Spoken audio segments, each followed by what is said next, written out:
Merci de regarder Évasion Guinée, mesdames et messieurs, bonsoir et bienvenue dans cette édition d'information. À la une de l'actualité de ce soir, le gouvernement guinéen et ses partenaires étaient réunis ce lundi à Conakry pour trouver une stratégie pour la relance socio-économique post-Ebola en Guinée, deuxième du genre. Cette rencontre intervient en prélude d'une rencontre internationale prévue le 10 juillet à New York. Lancement officiel ce lundi du projet partenaire pour la sécurité en Guinée, financé par le gouvernement américain. Il vise à rapprocher la police de proximité des populations.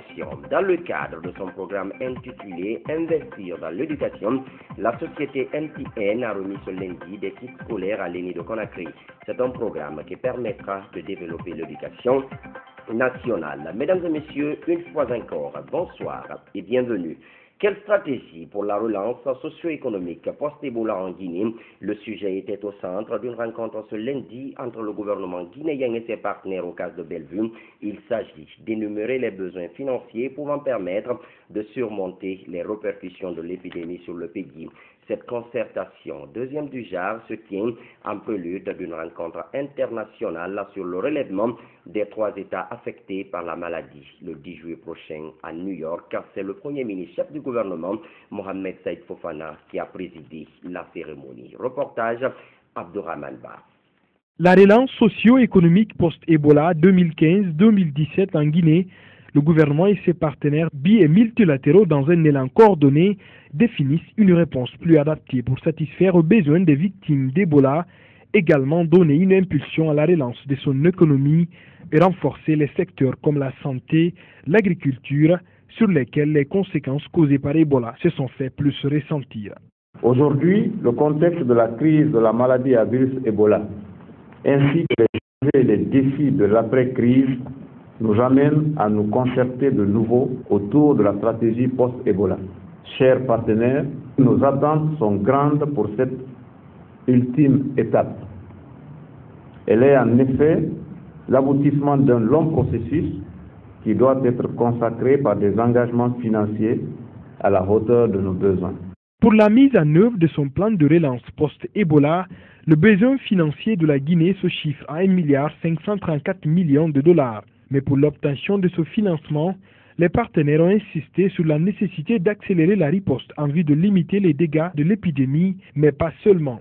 L'achèvement du chantier de la réforme de l'État et la stabilité politique du pays sont aussi nécessaires. Sans une réponse conséquente, l'impact de l'épidémie pourrait continuer à affecter durablement la situation économique et sociale du pays. Le chantier de la réforme de l'administration et le renforcement des capacités nationales, y compris celles des institutions essentielles, que sont le Parlement et la justice, me paraissent essentielles. C'est aussi l'occasion pour moi de souligner l'importance pour la Guinée de poursuivre le chemin de la démocratie dans des conditions apaisées, transparentes et inclusives. C'est là un défi permanent que doit relever le gouvernement et les acteurs politiques guinéens. Le Premier ministre, président de ce cadre de concertation, lui a invité le ministre d'État de l'économie et des finances et le système des Nations Unies à mieux s'employer pour l'atteinte de cet objectif. J'invite à cet effet le ministre d'État, ministre de l'économie et des finances, et Madame la coordinatrice du système des Nations Unies à œuvrer dans ce sens, à faire preuve de pragmatisme pour qu'ensemble nous créions les conditions favorables à la réalisation de ce plan. Le 10 juillet prochain, une concertation élargie aux 3 pays touchés par Ebola pour leur relance économique se tiendra aux États-Unis. Le gouvernement guinéen, pour sa part, devra défendre sa stratégie de relance socio-économique post-Ebola afin de trouver un financement. Lancement ce lundi du projet partenaire pour la sécurité en Guinée, la réforme de la police au service des citoyens. Il vise à rapprocher la police de proximité des populations, mais aussi mettre en place la police de Dixine et celle de Kaloum. Ce projet a été financé par le gouvernement américain à hauteur de 1 350 000 $. Compte rendu signé Adira Touba. Une police professionnelle en communion avec la population qu'il est censé protéger, c'est l'objectif de ce projet financé à hauteur de 1 350 000 $ par le gouvernement américain. Plusieurs partenaires travaillent sur ce projet qui vise notamment à renforcer les capacités des policiers ainsi que celles des femmes et des jeunes afin qu'ils participent à la résolution de leurs problèmes avec la police. Il s'agit aussi d'appuyer la mise en place de la police de proximité de Dixine et de Kaloum, à l'instar des 3 autres communes et de Nzérékoré. Ce soutien se fera par l'École nationale de la police et l'introduction de la police de proximité dans les communes de Dixine et Kaloum, ce qui permettra d'achever la couverture de la ville de Conakry. Ce processus sera aussi appliqué aux fonctionnaires guinéens dans le cadre de ce projet. Cette question universelle, la stabilité vient d'abord de bonnes relations entre les citoyens et les services de la sécurité. Censé soutenir les efforts du gouvernement, la mise en place d'une police de proximité doit prendre en compte certaines mesures. La mise en place de la police de proximité demande des mesures fortes de formation, car elle exige de l'anticipation et non de la réactivité de la part des policiers. La mise en place d'un fonds local de prévention de la délinquance, le renforcement des compétences des chefs de quartier en gestion communautaire et la résolution des conflits constituent les grandes orientations du projet partenaire pour la sécurité en Guinée.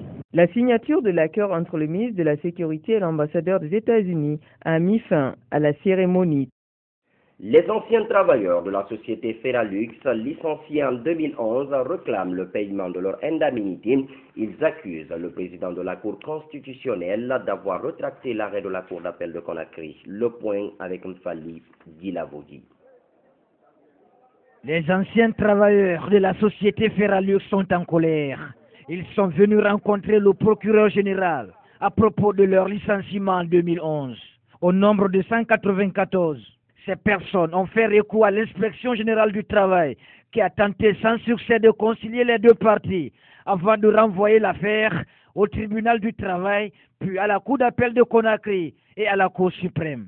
Après 8 mois de procès, la direction a été condamnée au paiement des droits des travailleurs. Ils ont dit qu'à ce niveau, ils n'allaient pas s'arrêter. Ils ont fait appel à la Cour d'appel. Nous sommes venus là. Pendant 1 an, ils ont fourni toutes les pièces. Au vu des pièces, encore la Cour d'appel a confirmé cet arrêt. Ils ont fait un pourvoi, on est allé à la Cour suprême. Le pourvoi a été rejeté, la décision de la Cour d'appel a été confirmée. Et au moment où on était en train d'exécuter la décision, on nous dit qu'il y a une requête civile. Mais une requête civile dans laquelle il n'y a aucune nouvelle pièce qui est versée. Ils versent au dossier les pièces appartenant à une personne qui est déjà décédée. Malheureusement pour eux, ils disent que cette personne est venue témoigner qu'il n'a pas porté plainte. Comment un cadavre peut venir faire une déclaration à la justice? C'est le président de la Cour constitutionnelle, qu'elle est Fassal, qui est mouillé dans ce feuilleton judiciaire qui perdure depuis 5 ans. Les manifestants l'accusent d'avoir rétracté l'arrêt de la Cour d'appel de Conakry. Un magistrat renommé comme M. Kelle Fassal peut se prêter à des jeux comme ça, nous ne comprenons plus. Qu'est-ce qu'il a fait? Il a rétracté l'arrêt de la Cour d'appel. Rétracter un arrêt après la requête civile, normalement ça devait être fait sur la base vraiment de nouvelles pièces, ce qui n'a pas été fait. M. Kelefa a déjà été nommé à un poste. Donc il avait déjà dit au revoir à l'audience. Il ne devait plus vider un dossier. Il met le dossier en délibéré sur la recevabilité, il va le vider sur le fond. Voyez-vous l'intention de la personne? Le président de la République même, suite au rapport qu'il a eu, a demandé à ce que ces pauvres travailleurs soient rétablis dans leurs droits. Mais malheureusement, on pratique des saisies sur des véhicules, des personnes mal intentionnées retournent encore ces véhicules à cette direction. Donc nous avons dit, nous allons tenter de joindre la justice. Si on voit que les gens-là ne veulent rien faire, ça veut dire que dans ce pays, il n'y a pas de justice. Nous allons nous rendre justice. Ça passera par la violence. Sur les 194 anciens travailleurs de Ferralux, de Siré déjà morts, selon Aboubakar Sidi Kimara, qui précise que la société a été condamnée à payer 500 000 francs guinéens à chaque travailleur comme indemnité. Nos efforts en vue d'avoir la version des faits du président de la Cour constitutionnelle sont restés pour l'heure sans succès. Le barreau de Guinée réclame toujours sa subvention à l'État. Il est monté au créneau ce lundi pour exiger de nouveau l'obtention de sa subvention. Le barreau de Guinée demande l'implication du président de la République dans cette affaire. Les explications avec notre reporter Maurice Sidibé. La récente sortie médiatique du barreau de Guinée pour réclamer sa subvention à l'État n'a été qu'un cri dans le désert. Ce lundi, les bâtonniers ont exigé une nouvelle fois à l'État leur subvention. Depuis cette communication jusqu'à cette date, ni de loin ni de près, nous n'avons été contactés par aucune autorité à l'effet de trouver un compromis sur une telle question. Nous avons besoin d'un siège digne de nom. Vous voyez notre siège. Nous sommes engouffrés, calfeutrés dans l'enceinte de la cour d'appel, près d'une toilette. Si vous rentrez dans notre salle, vous avez une odeur nauséabonde qui se dégage. Cela n'est pas digne d'un barreau. Le barreau de Guinée demande l'implication du chef de l'État pour l'obtention rapide de cette subvention. Le barreau fait appel, Monsieur le Président de la République, d'accepter d'inscrire la question de la subvention du barreau de Guinée dans ses préoccupations, pour que cette question-là soit portée à la connaissance de l'Assemblée et que le barreau soit assisté financièrement. Il y a de cela plusieurs années que le barreau de Guinée ne bénéficie pas de subventions. Mais sur la question de savoir pourquoi il la réclame maintenant, Maître Mori Doumbouya précise. La Guinée is back n'est véritablement concevable qu'avec une justice forte. Nous étions allés rencontrer Monsieur le Président de la République qui nous avait dit à l'époque d'attendre que le pays parvienne à obtenir le PPTE. Et nous avons compris, après l'obtention du PPTE, il y a eu d'autres situations, notamment la crise sanitaire actuelle que traverse notre pays. Je crois que nous avons dû tenir compte de tous ces paramètres-là pour ne pas ajouter un élément de plus à la crise que traverse le pays.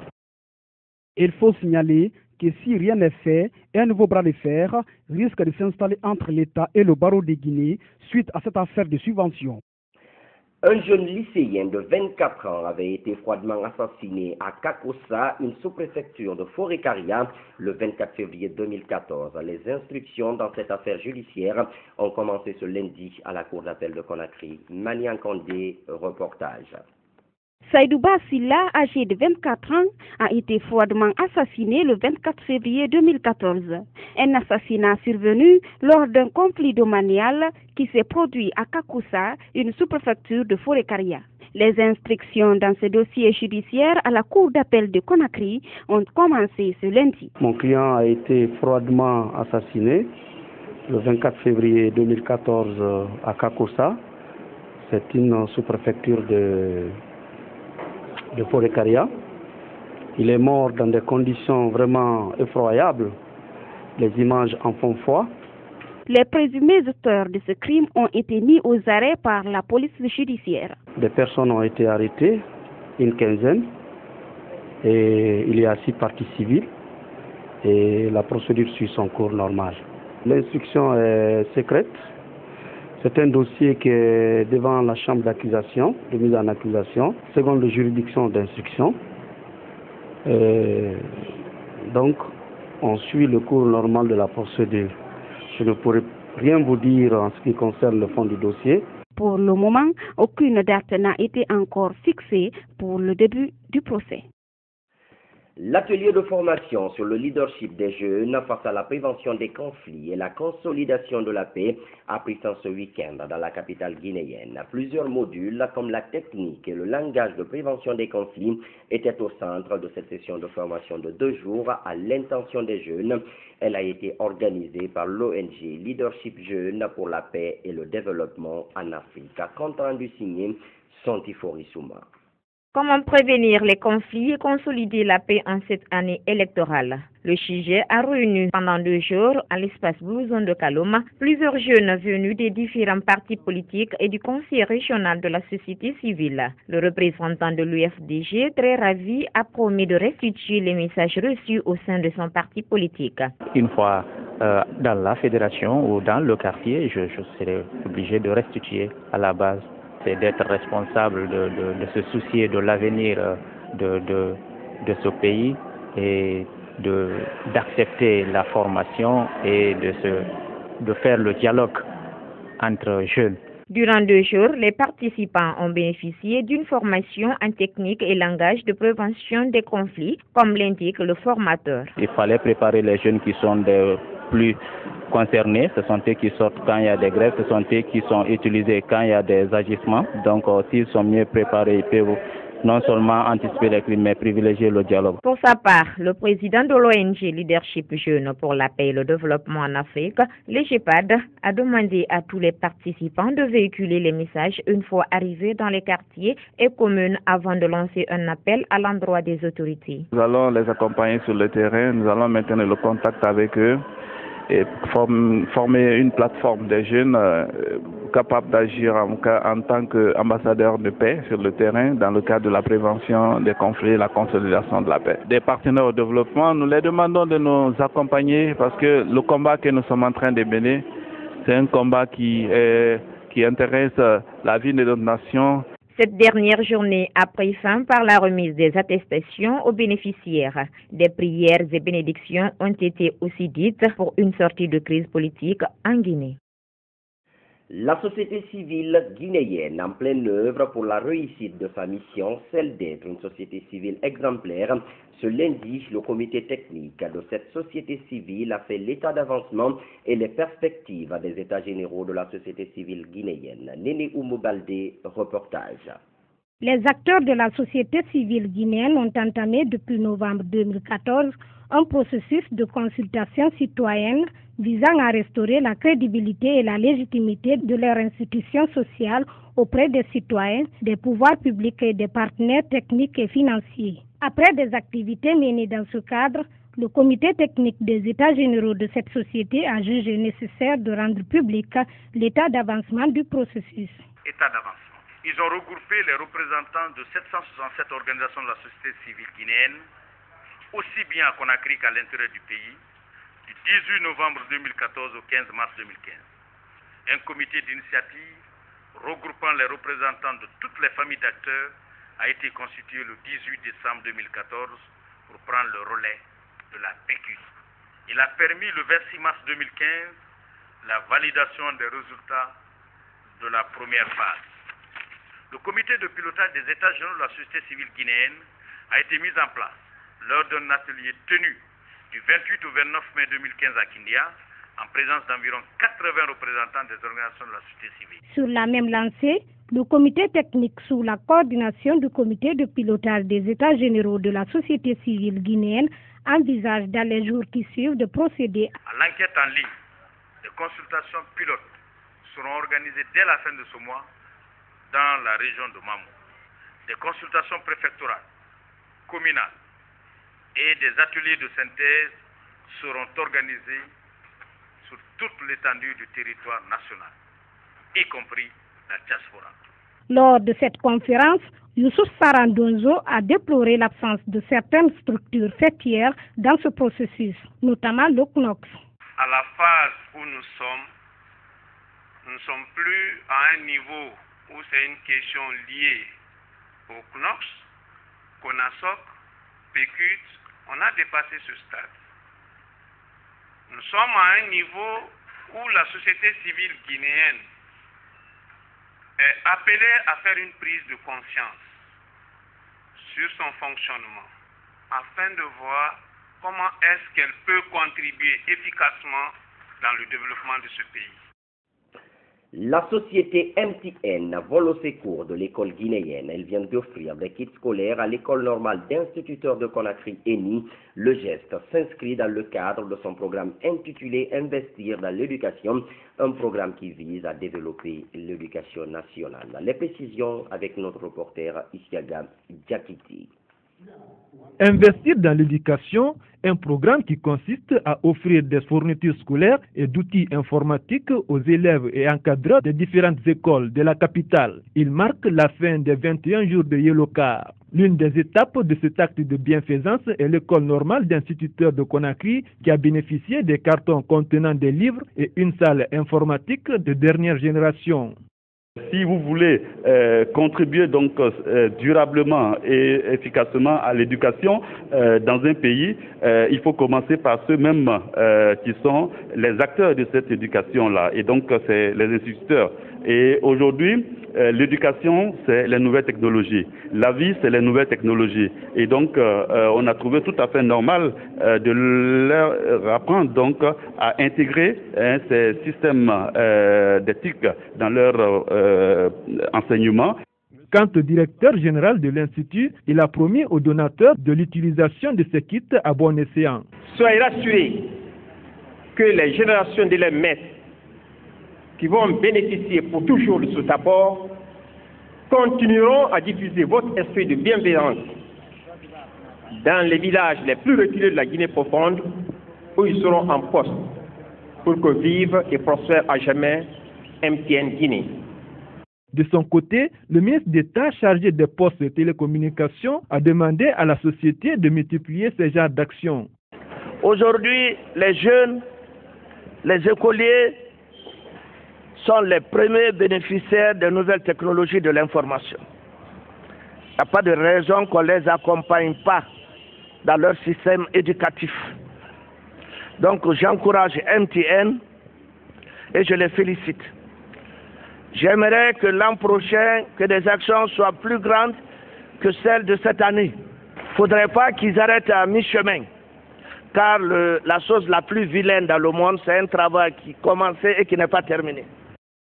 La cérémonie a pris fin par la remise des livres aux étudiants sortants, des iPads aux sourds-muets et des téléphones aux encadreurs. Lors de sa récente tournée dans la préfecture de Mamou, le président Alpha Condé s'est rendu dans la sous-préfecture de Boyé. Les ressortissants de la localité vivant à Conakry se réjouissent de ce déplacement du chef de l'État. Ils comptent rencontrer le professeur Alpha Condé pour lui exprimer leur gratitude. Suivez. L'ensemble des ressortissants de Boyé à Conakry se sont retrouvés ensemble pour tirer la leçon de cette visite. Suite à cette rencontre, il y a eu 2 points qui ont été évoqués. Le premier point, ils sont tous unanimes d'aller vers le président pour le remercier de son déplacement, de la visite effectuée dans notre village. Et en plus, il y aura une commission qui va prendre toutes ces dispositions pour encore retourner vers la sous-préfecture, vers les districts, pour encore réhabiliter, réanimer les gens, expliquer leurs sentiments pour qu'ils voient dans quelles dispositions tout le monde ensemble vont soutenir les actions du président de la République pour son soutien à la réélection du deuxième mandat 2015. Le projet de renforcement de la résilience et d'adaptation aux impacts du changement climatique des zones côtières vulnérables de la Guinée a procédé ce week-end au lancement des travaux de protection de la plaine cultivable de Kitikata dans la préfecture de Koba, dans Bofa. Une zone menacée par l'élévation du niveau de la mer et la salinisation des terres. Il est financé à hauteur de près de 140 millions de francs guinéens par le Fonds mondial de l'environnement. Les explications avec Lansana Traoré. Près de 150 hectares de plaine risicole dans le périmètre de Kitikata est menacé par la montée du niveau de la mer et la salinisation. Vu ce danger de destruction de ces plaines, le projet RAZC vient de lancer des travaux pour sa protection. Depuis qu'on a constaté qu'avec les changements climatiques, nous observons une érosion forte au niveau de la mer qui provoque une pénétration des eaux salines et donc l'acidification des sols. Donc les paysans ont graduellement abandonné les terres qu'ils cultivaient avant et cela crée énormément de problèmes. Donc comme notre projet évolue dans les 4 sites, à savoir Kabak, Kakosa, Koba et Kito, on s'est dit qu'à Koba, nous allons essayer de voir dans la mesure de nos possibilités quels sont les terrains que nous pouvons aménager afin de restaurer ces périmètres rizicoles-là aux paysans pour qu'ils puissent continuer, n'est-ce pas, à travailler. Il s'agit de réaliser des diguettes de protection et des canaux d'évacuation des eaux en vue de favoriser la productivité agricole dans cette plaine. L'eau de mer déborde quand il y a le trop-plein en marée haute. Elle déborde pour se déverser dans les périmètres. Quand les champs sont en culture, on assiste à une brûlure des plants. Donc tous les efforts sont vains. Et pour pallier à cet état de fait, les communautés en relation avec le projet, ont demandé que soit exécuté un drain pour évacuer ces eaux au cas où il y a un déversement et faire une diguette de protection en même temps. En plus de la destruction des cultures, il y a quelques années, 2 villages de cette zone ont été engloutis par la mer, d'où la joie des populations pour l'exécution de ce projet. Nous sommes contents pour ces travaux. 2 villages ont été engloutis ici dû à l'élévation du niveau de la mer. Vraiment merci au projet et aux autorités. L'intervention du RAZC dans Koba, Quito et Kakossa sur les impacts négatifs de la mer a favorisé une prise de conscience des populations sur le danger de la destruction de la mangrove. Justement, au cours de ce lancement des travaux de protection de Kitikata, le coordinateur général du projet RAZC est revenu sur la préoccupation des décideurs du monde sur le danger des menaces dues au changement climatique. Suivez. Les gouvernements des pays des moins avancés ne peuvent pas faire face aux aspects du changement climatique. Donc, c'est pourquoi la Convention cadre des Nations Unies a recommandé la mise en place d'un fonds. C'est le Fonds pour l'environnement mondial qu'on appelle communément le FEM et qui subventionne ces pays les moins avancés. Et ces pays les moins avancés en faveur des communautés les plus vulnérables. C'est pourquoi, dans l'application du plan d'action national d'adaptation au changement climatique de la Guinée, ce projet a été le premier projet à être financé parce que il y a eu l'élévation du niveau de la mer, la perturbation climatique, l'élévation de la température et la hausse des phénomènes extrêmes. Mesdames et messieurs, c'est la fin de cette édition. Merci à tous de l'avoir suivi. L'information continue sur notre site web www.groupeevasionguinée.info. Bonsoir à vous.